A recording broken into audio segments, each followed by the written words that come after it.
Ну, значит, как нам уже известно, нашему обществу, с января 2019 года в нашей стране принят закон о пробации.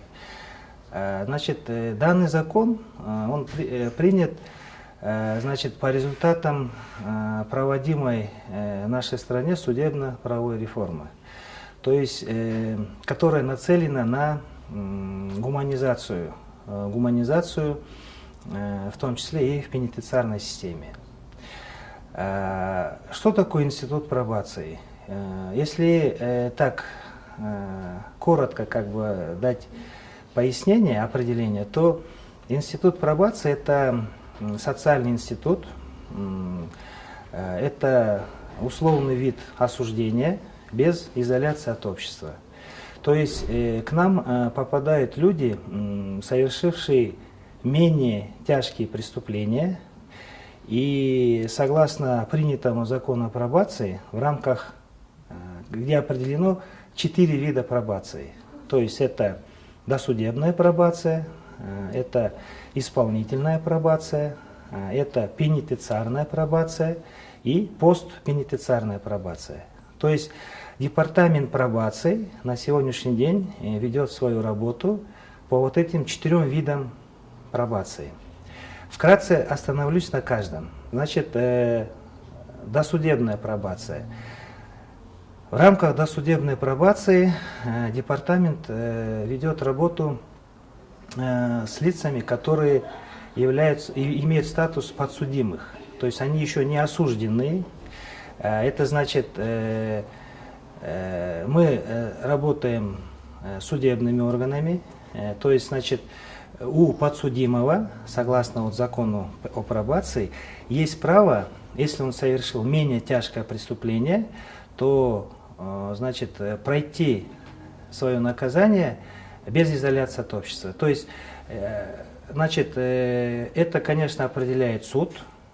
Значит, в рамках судебного процесса, разбирательства, если суд принимает решение, что данное лицо действительно совершило менее тяжкое преступление, и из материалов следствия, значит, есть квалификация, что данное лицо, данный гражданин Кыргызской Республики совершил менее тяжкое преступление, то суд, значит, до принятия решения своего, он направляет нам материалы, орган пробации, для того, чтобы мы провели всестороннее исследование данного подсудимого, то есть социальную сторону, психологический портрет.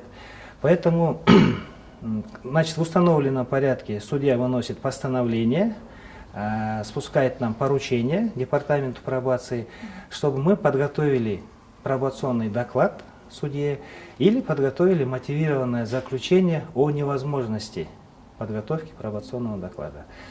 Значит, материалы в установленном порядке к нам приходят. Значит, здесь мы, я уже повторюсь, по социальному исследованию и по психологическому исследованию, значит, проводим исследование этого подсудимого и выносим свое заключение. Да, этот человек в рамках пробационного доклада, да, этот человек может проходить надзор, может проходить свое наказание под надзором органа пробации, или же не может. То есть там есть определенные критерии, которые прописаны в законодательстве. Если по этим критериям человек проходит, значит, мы пишем соответствующее мотивированное, соответствующий пробационный доклад. Если он не проходит, то, естественно, мы, ссылаясь на эти причины, например, то, что у него там нету постоянного адреса проживания, то, что по месту прежней работы он характеризуется отрицательно, значит, по месту жительства отрицательно, и ранее он уже привлекался, да, например, то тогда у органа пробации есть право вынести, значит, мотивированное заключение. Но я повторюсь, наше заключение, то, что пробационный доклад или мотивированное заключение, она носит рекомендательный характер для судьи. То есть судья, чтобы принять какое-то решение, она просто берет во внимание, судебный орган берет во внимание позицию департамента пробации. Это то, что досудебная пробация. Значит, есть второй вид пробации, это исполнительная пробация. Значит, в рамках исполнительной пробации это когда уже к нам по решению суда, по приговору суда приходят клиенты пробации, то есть осужденные лица, которые получили наказание в виде прохождения пробационного надзора, они приходят к нам и встают на учет. Значит, принцип распределения – это привязки к месту жительства осужденного. Вот, например, условно я говорю, город Бишкек, Ленинский районный суд, по материалам там, следствия МВД или там, финполиции, разницы нет, лицо совершило менее тяжкое преступление. Вот я говорю, в рамках досудебной пробации они направили нам материал, мы изучили и написали, что да, этого человека как бы, мы можем взять на пробационный надзор.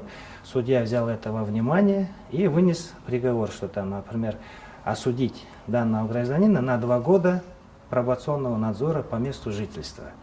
И это лицо, если проживает, например, где-нибудь в городе Каракол или где-нибудь в Аше, то приговор суда мы направляем, например, по месту жительства в орган пробации города Аша, и осужденное лицо в течение 10 дней обязано явиться в орган пробации города Ош и встать на учет. И согласно решению приговора он должен проходить этот срок там. Там все прописано. Или он месяц там не менее 2 раз должен являться в орган пробации для учетной регистрации. Там виды разные есть. Может быть, у него есть еще лишен права занимать государственную должность.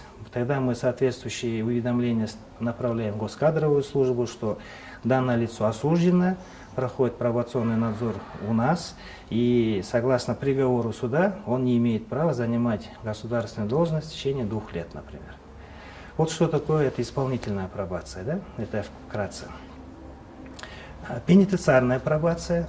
В пенитенциарной пробации речь идет о лицах, которые уже осуждены, находятся в закрытых учреждениях ГСИН, в пенитенциарных учреждениях. И согласно нашему действующему законодательству, у них есть право на условно-досрочное освобождение по истечению половины срока. Вот речь про них идет. Значит, там в условиях закрытого учреждения осужденное лицо, она обращается в установленном порядке к учреждению, руководству учреждения, где он отбывает срок.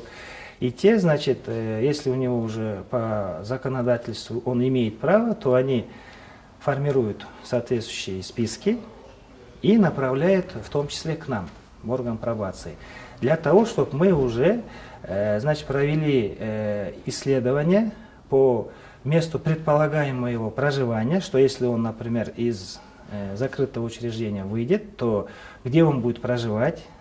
Значит, также наши сотрудники выезжают непосредственно в это учреждение, проводят личную беседу с этим кандидатом на условно-досрочное освобождение, и мы пишем свое заключение. Мы пишем свое заключение для этого пенитенциарного учреждения.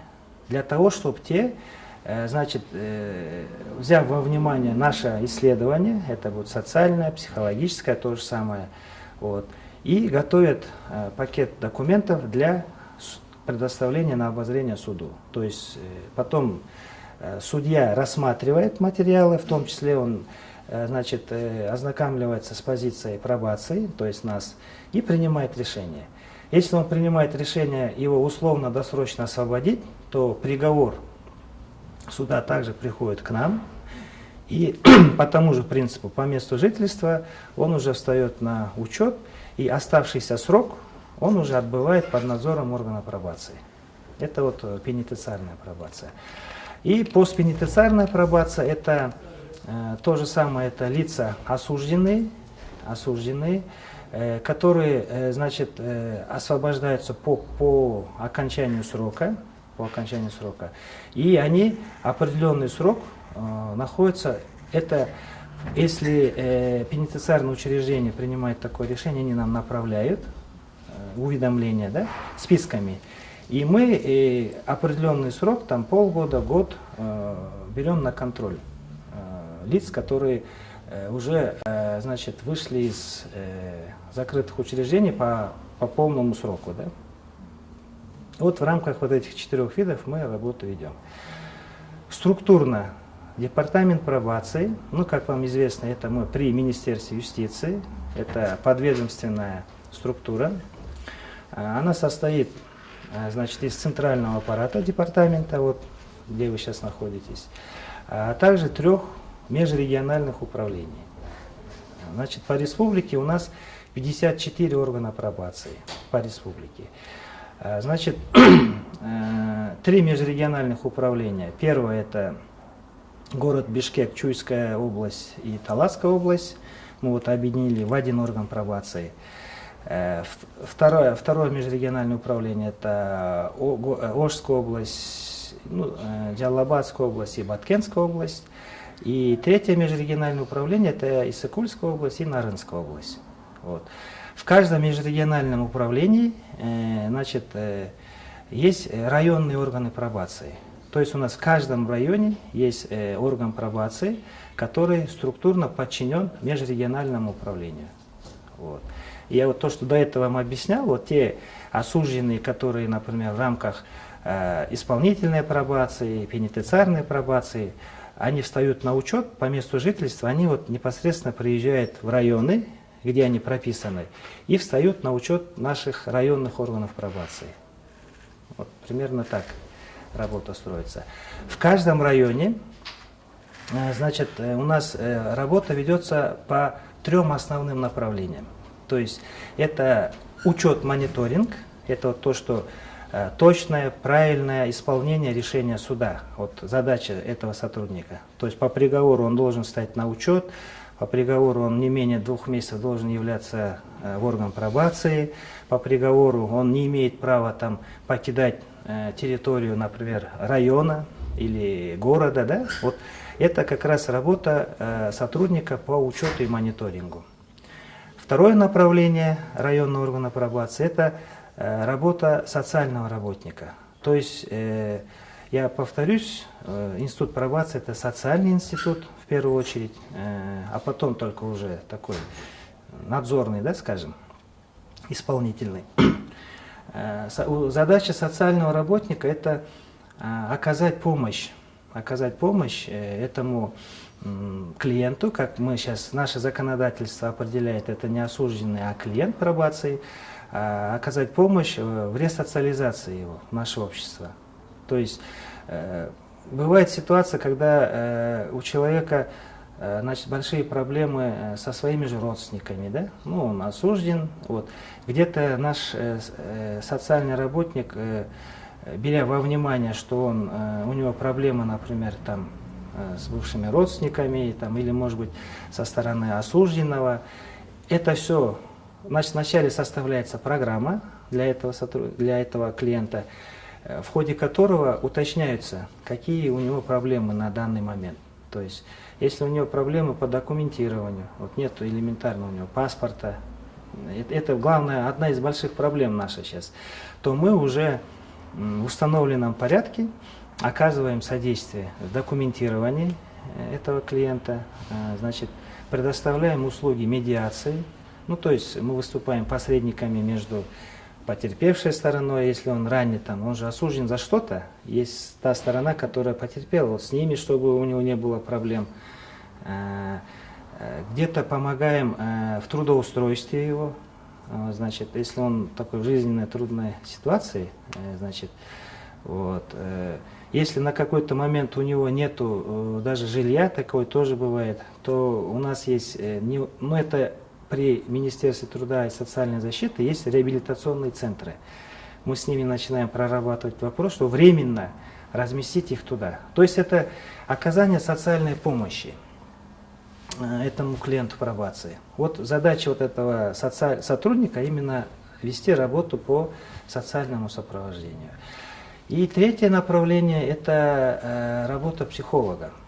То есть у нас предусмотрено, чтобы в каждом районном органе пробации работал психолог. именно с уклоном по работе с клиентами пенитенциарной системы. Ну, мы институт новый, мы только год. Вот мы, департамент пробации, свою работу начал с 1 сентября 2019 года. Значит, мы это все в структуре заложили, штатная численность это все есть. Но, конечно, на сегодняшний день, я так плавно перейду к нашим проблемам, которые есть, это, конечно, кадровый потенциал. Вот именно у нас в каждом районе функционирует психолог, но мы хотели бы, конечно, чтобы он был более профессиональный, более такой заточенный именно на работу со спецконтингентом, да? Такие есть, но их недостаточно пока. Но он вот ведет работу по оказанию психологической помощи. То есть также, значит, при первичной регистрации психолог проводит опрос по опроснику, определяет его, значит, такой как бы тип, исходя из этого строит определенную как бы работу по оказанию психологической помощи. Но это все, конечно, согласие самого клиента пробации. То есть там такой принудиловки нет, что он обязательно должен пройти там психологическую какую-то реабилитацию или еще что-то. Но это стандартные действия наших сотрудников, когда они приходят на первичную регистрацию к нам. Вот. Ну, относительно задач, да, которые ставятся перед департаментом пробации, то я должен как бы, ну, объяснить, что это социальный институт. Здесь, значит, приоритетным направлением департамента является это именно ресоциализация, оказание социальной помощи, оказание психологической помощи клиентам пробации. Здесь мы исходим из чего? Вот именно идея вот этого закона о пробации, вообще идея института пробации заключается в том, что вот ситуация жизненная, да, например, человек по неосторожности, по своей глупости, да, совершил какое-то преступление, менее тяжкое преступление, да. По нашему мнению, у него еще мышление не преступника. То есть он осознает, что он ошибся, он действительно очень раскаялся. Вот. И вот институт пробации дает право, да, и дает шанс ему, чтобы исправить эту ситуацию. Вот, например, ранее института пробации не было. Вот человек какое-то мелкое, там, не тяжкое преступление по неосторожности совершает, но наше законодательство его берет, осуждает и кидает куда? Кидает в закрытое учреждение, вот это, в пенитенциарную среду, да? И там, будучи по мышлению он еще не преступником, но по истечению 2 лет, 3 лет, есть большая вероятность того, что он уже впитает вот эту преступную субкультуру, и он уже тогда по мышлению, по понятиям станет действительно преступником. А вот в нашем случае мы как бы даем ему шанс, чтобы он в эту среду не попадая, как бы отбыл свое наказание под надзором пробации, но и при этом не стал преступником. То есть как бы это направлено на своего рода очищение общества, да, в таком плане. Я так скажу, на сегодняшний день на учете у департамента пробации состоит порядка 4900, ну а эта цифра меняется, 4980 клиентов по именно вот этим 4 видам пробации в общем, да, на учете у департамента по республике. Значит, 4000, сейчас уже 5300 клиентов пробации у нас вот состоит на учете. Общество, как бы институт новый, разное мнение, да, кто-то это понимает, ну, кто-то это понимает, поддерживает то, что мы даем шанс на исправление человеку, да. То есть, если человек оступился где-то в жизни, мы его сразу не начинаем гнобить, мы, я имею в виду, вот, наше законодательство, наша страна, и даем ему шанс на исправление. Да, конечно, есть и те, которые где-то и не поддерживают гуманизацию, считают, что надо, наоборот, вот в условиях нашей страны, как бы, наоборот, усиливать карательные меры, усиливать вот пенитенциарную систему. Но мировая практика показывает, что вот европейские страны, да, ну они говорят, вы не сравниваете Казахстан с Европой, например, ну а почему нет? Это общество везде одинаковое. 100-летняя история, там, 150-летняя история, вот, например, органов пробации, да, она показывает свою эффективность. В том плане, что именно та часть людей, которые оступились, которые совершили ошибку, для них это действительно шанс на исправление. Вот, поэтому я считаю, что для нашей страны этот институт нужен. И я думаю, у этого института есть хорошее будущее. Да? Вот. А касательно вашего вопроса по позиции нашего общества, я говорю, вот, есть, которые поддерживают, да, они соглашаются, что это надо. Тут как бы и экономия для нашего бюджета идет, потому что вот с того периода, как заработал институт пробации, мы вот такой сравнительный анализ проводим периодически, то, значит, по статистическим данным количество осужденных, содержащихся в тюрьмах, она пошло вниз, потому что вот именно та категория людей, которые совершили менее тяжкие преступления, они уже не попадают в эти закрытые учреждения, они идут к нам. То есть как бы государство на их содержание, на питание уже расхода не идет. То есть как бы в этой части, даже если брать нагрузку на наш бюджет, то здесь уже есть какие-то плюсы для нашей страны. Да? И статистика говорит о том, что количество осужденных, содержащихся в закрытых учреждениях, она начала снижаться. У нас своих медиаторов нет. Имеется именно, вот, чтобы в штате они содержали как медиаторы, такого у нас нет. Но функции вот медиации именно социальный работник, он несет в себе. То есть, если где-то, ну, вопрос прям такой сложный, да, вот именно такие серьезные противоречия есть с оппонентами нашего клиента, то да, мы обращаемся, вот, специализированный вот институт, вот у нас есть, да, структура по медиации, мы можем обратиться и с ними уже совместно как-то решить эту проблему. Но именно наш сотрудник, департамента пробации, этот вопрос поднимает, он определяет, что вот этому клиенту пробации нужны услуги по медиации. Вот, он определяет это в ходе его исследования, опроса, и потом определяет степень тяжести, то есть он понимает, может ли он, то есть орган пробации, выступить как посредник. Да, там. Если там такие разногласия серьезные, то, наверное, он принимает решение уже и обращается в специализированный орган, который у нас на сегодняшний день есть, и при помощи этих специалистов уже оказывает ему эту помощь. А вот по несовершеннолетним, насколько это вот как бы у нас остается эта колония, да, то есть мы продолжаем содержать наших несовершеннолетних как бы за решеткой? Я вот, да, забыл этот момент отметить, что у нас в рамках, у нас есть ювенальная пробация, да, то есть в рамках ювенальной пробации департамент ведет свою работу.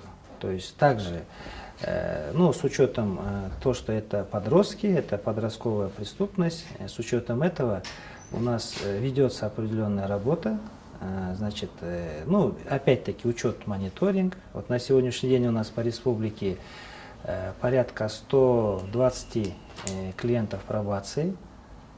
Но я повторюсь, эта цифра, она растет. Она может где-то падать, потому что где срок заканчивается, снимают новые, приходят. Но в среднем где-то 100-120 человек на учете состоят у нас, как в рамках ювенальной пробации по республике. С ними отдельная работа ведется. Значит, в этой работе нам также активно помогают общественные организации, фонды, которые профилируются непосредственно вот по работе с подростковой преступностью. даже могу сказать, вот нам очень хорошо, активно помогает общественный фонд поколения «Инсан». Они вот как раз специализируются на подростковой преступности, вот именно. Ну, в каком плане? Предоставляют там психологов именно специализированных, оказывают нам где-то техническую помощь именно в оборудовании там учебно-методического кабинета, значит, проводят нам семинары выездные именно, то есть совместно сотрудники органа пробации, клиенты ювенальной пробации и вот сотрудники этого фонда, например.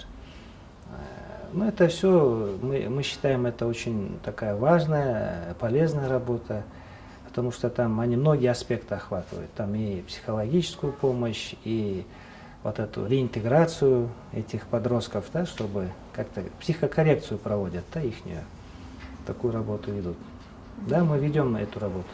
Скажите, а вот сейчас же у нас там пандемия, да, там у нас безработица, да, вот это как бы, насколько я понимаю, количество безработных растет, значит количество преступлений, да, тоже растет. Вы как-то это ощущаете на себе?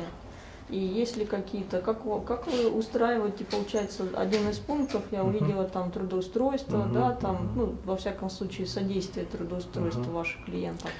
Да, здесь... Может быть, нужны какие-то свои предприятия вам или там государству? Это хороший вопрос вы задали. Значит, я повторю, что институт пробации, он охватывает не только вот Министерство юстиции, там, департамент пробации. В этом процессе задействованы ряд наших государственных органов. То есть у нас вот при каждом районе, значит, созданы советы по пробации.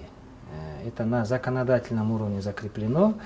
Председателем совета по пробации является глава местной госадминистрации. Глава местной госадминистрации. В состав этого совета входят, значит, местные госорганы, это вот ГРС, это органы милиции, это соцзащита. И, соответственно, секретариатом этого совета выступает районный орган пробации. То есть в задачи этого совета входит то, чтобы именно решать проблемы клиентов пробации. Секретариат, районный орган пробации, он, значит, формирует повестку. То есть, вот, например, условно, Ленинский район города Бишкек, я условно говорю, там, значит, вот у такого-то клиента пробации проблемы с документированием, у такого-то проблемы там с трудоустройством. И, значит, вот формируется повестка и выносится на рассмотрение этого совета. И в рамках работы этого совета, значит, спускаются определенные поручения местным госорганам. Также, значит, вот в рамках вот этого совета, например, районная соцзащита, или, например, в условиях Бишкека это мэрия, они формируют списки работ. Там, например, по тазалыку, там, списки работ по общественным работам, там, например, где-то в больницах там, помощь санитаров нужна, где-то в тазалыке нужна. Вот, и вы поняли, да? Вот такой список формируется, и он направляется в установленном порядке в орган пробации. То есть перечень работ, на которые мы можем трудоустроить клиентов, которые стали на учет. Вот примерно вот такой механизм взаимодействия идет. И площадка, где обсуждаются эти все вопросы, это районный совет по пробации, по вопросам пробации. Вот. Есть разработана специальная методика оценки деятельности этих советов. Она в год раз оценивается, то есть департаментом пробации. То есть какой орган пробации, насколько эффективно он провел работу, именно этого совета, да, имеется, определяет. И, соответственно, в установленном порядке направляется в аппарат правительства. То есть, как бы, механизм организации работы, организации контроля, он уже выстроен. Хорошо, а тогда, хорошо, что вы про это заговорили, получается, А что является маркером или показателем того, что вот департамент работает хорошо, там совет работает хорошо? Ну, есть критерии. Есть ли люди, которые как бы снова как бы оказались, скажем, там, или снова совершили преступление, или не выполняют какие-то условия? Ну, критерием, конечно, является то, что если, например, клиент пробации, ну, повторно, например, он отбыл срок наказания в органе пробации, да, под пробационным надзором, и через какое время повторно он является нашим клиентом, это, конечно, отрицательный показатель для нас будет, да, для органа пробации. Но мы мы год как функционируем, статистика показывает, пока повторных таких вот преступлений со стороны клиентов пробации на учете пока мы еще не зафиксировали, да, то, чтобы вот. Маркером по работе советов пробации это вот, например, есть там критерии определены там по критерии, перечень вопросов, которые за истекший год совет пробации должен был решить. Как я вам говорю, как правило, это документирование, это трудоустройство, это оказание там социальной помощи именно вот в плане поддержки там лиц, оказавшихся в жизненных трудных ситуациях. Вот. Есть там перечень, вот по нему вот сколько действий совершил какой район. Вот, например, там 20 человек документировано, да? Там, вот по таким критериям потом дается оценка деятельности.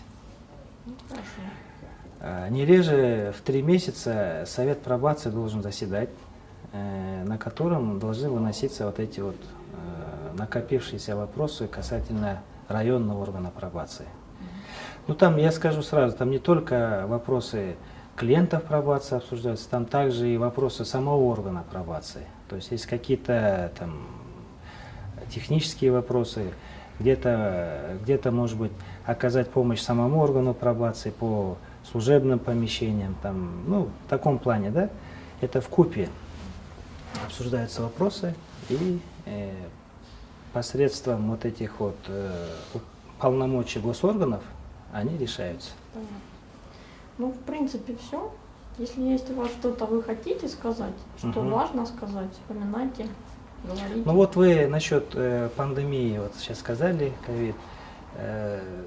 Вот в этот период я просто хотел бы отметить, что департамент пробации тоже в стороне не остался.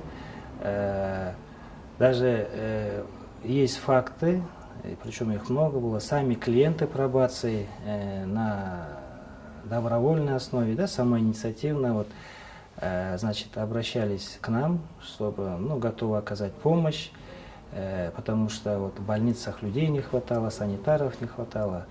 И мы, значит, вот в этом году, вот когда этот кризис был, июль-август, значит, вот наши клиенты, из числа клиентов пробации на добровольной основе, они изъявили желание работать санитарами в красной зоне, вот, в национальном этом, урологическом, да, центре, в республиканском. Вот. Причем они прям полный рост, вот, активно помогали нашему медперсоналу в качестве санитаров красной зоны. Также помогали организовать горячее питание нашему медперсоналу, медикам. Значит, ну, в этом плане как бы определенную активность сами клиенты пробации проявили. То есть вот это тоже очень отрадно для нас. Вот я хотел бы это отметить, да, что как бы контакт между департаментом пробации и нашими клиентами, он есть, и я думаю, постепенно он будет еще укрепляться. Да? Это, я думаю, один из показателей вот, ресоциализации наших клиентов